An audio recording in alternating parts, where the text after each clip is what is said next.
안녕하세요. 정죽 목사입니다. 지난 시간 예정에 대한 두 번째 말씀이 많이 어떻게 도움이 되셨나요? 지난 시간에 이어서 하나님께서 시대 사명자를 통해서 밝히는 예정에 대한 세 번째 말씀을 전해주겠습니다. 여러분 집중해서 잘 들어보시기 바랍니다. 예정도 하는데 무조건 그냥 하나님 뜻이겠지. 하나님이 예정하신 뜻이니 할 수 없지 하고 모든 것이 예정이라고만 생각하게 되면은 예정이라는 이 감옥에 갇혀서 불행하게 살게 됩니다. 운명은 정해져 있는 것이 아니라 결국 자기가 선택하고 만들어 나가는 것입니다. 하나님의 예정을 그릇되게 알면 자기가 할 일을 하나님께 미루고 책임을 안 하게 됩니다. 그로 인해서 하나님의 뜻을 제대로 이룰 수 없게 되니 우리 모두는 예정에 대해 제대로 알아야 됩니다. 시대 사명자가 예정에 대한 말씀을 받게 된 사연을 지금부터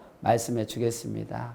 월남전에서 지켜주신 하나님께 은혜를 갖고자 TV와 라디오를 팔아서 성전 건축 헌금을 했는데 건축 헌금이 모자라서 이 빚을 내어 성전을 건축하고 빚을 갚기 위해 인삼 지주목 사업을 하다가 사기를 당했습니다. 너무나 큰 충격을 받고 교회 짓는 것이 뜻이 아닌가? 사기당하는 것이 운명인가? 생각하니 너무나도 힘들었습니다. 그때 어느 목사님의 설교 중에 모든 것이 절대 예정되었다는 설교를 듣고 실망해서 내가 사기당하는 것도 예정되었나?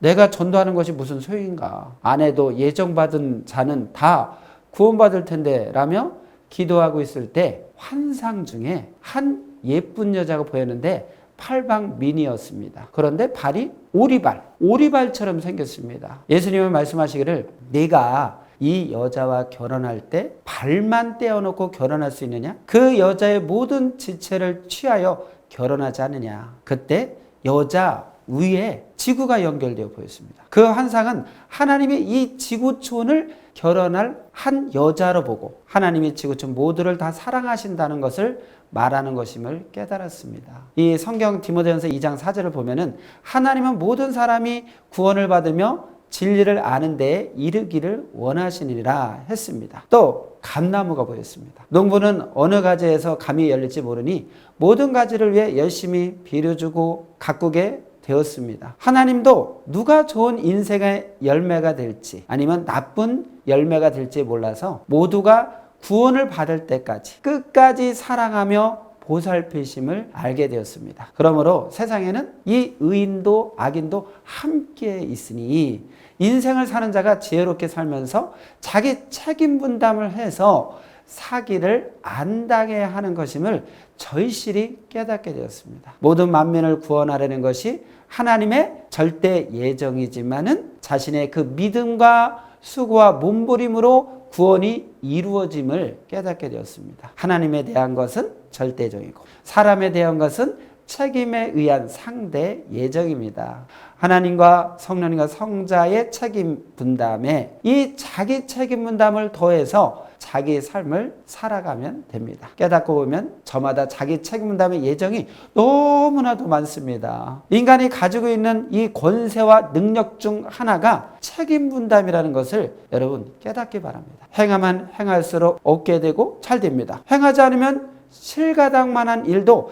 평생이 가도록 안 이루어집니다. 자기 책임 분담으로 인해서 좌우되는 상대 예정임을 깨닫고 하나님과 주의 말씀을 따라서 행해야 됩니다. 고통받던 문제, 어려운 문제, 책임 분담을 하면 즉시 해결됩니다. 여러분 맞습니까? 예정을 깨달아야 자기가 절대 행해야 됨을 알고 행합니다. 책임 분담을 깨닫고 행하는 자가 결국은 어떻게 될까요?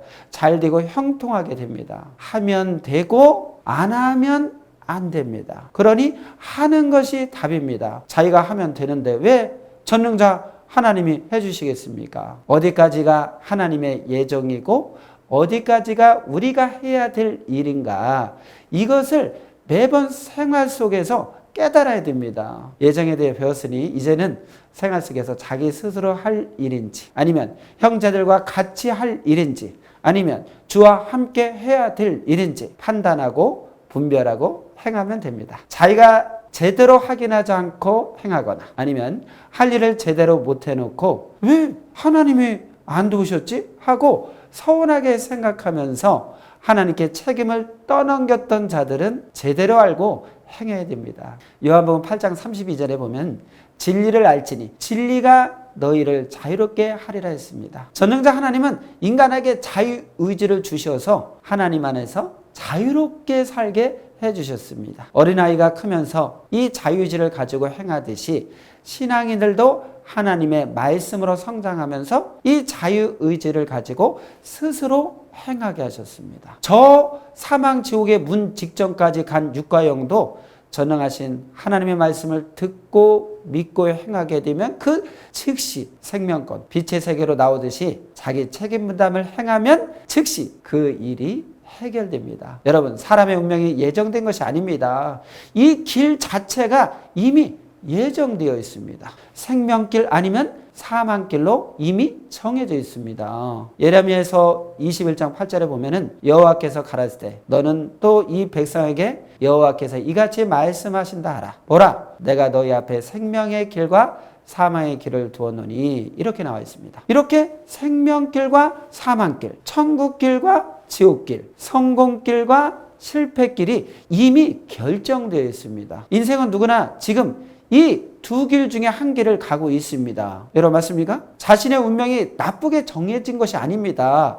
이 길이 사람의 운명을 좌우합니다. 자기가 나쁜 길을 가면서 가정 고통을 당하면서 그것을 자기 운명이라고 생각합니다. 자신이 사망길을 가면서 잘 되기를 바라고 수고합니다. 자신의 운명이 나쁘게 타고 나서 안 되는 것이 아닙니다. 자신이 잘못된 길을 가고 있기에 안 되는 것입니다. 선한 사람이라도 악인의 길로 가면 필경은 사망으로 갑니다. 여러분 맞죠? 이미 길 자체가 정해져 있으니 길을 가기 전부터 먼저는 그 길이 어떤 길인지 반드시 알고 가야 됩니다. 생명의 길은 어떤 길이냐? 오직 주님만이 생명길입니다. 주님은 인생길을 내게 물어라. 너 혼자 가면 안 된다. 나와 함께 가자 하십니다. 요한복음 14장 6절을 보면 예수께서 가라사대 때 내가 곧 길이요 진리요 생명이니 나로 말미암지 않고는 아버지께로 올 자가 없느니라 했습니다. 구원은 자기의 책임 분담에 따라 좌우됩니다. 이 메시아를 보내주어도 믿고 따르는 것은 인간의 책임 분담입니다. 예정된 대로 주님이 오셔도 이 주님을 알아보고 사랑으로 맞이하는 사람은 이 준비된 천국에 가지만은 그렇지 못한 자는 구원받지 못합니다. 여러분 주님만이 생명길입니다. 세상 누구도 좋은 길과 나쁜 길을 정확하게 분별해 주면서 이 길로 가라고 인생을 가르쳐 주는 사람은 단 한 명도 없습니다. 오직 주님만이 길이요 진리요 생명이니 그 길을 우리 모두는 따라가야 됩니다. 예정에 대한 말씀을 통해서 자기 인생을 어떻게 살아야 될지 여러분 확실히 깨달으셨습니까? 그러면 다음 시간에 또 귀한 말씀으로 또 만나도록 하겠습니다. 감사합니다.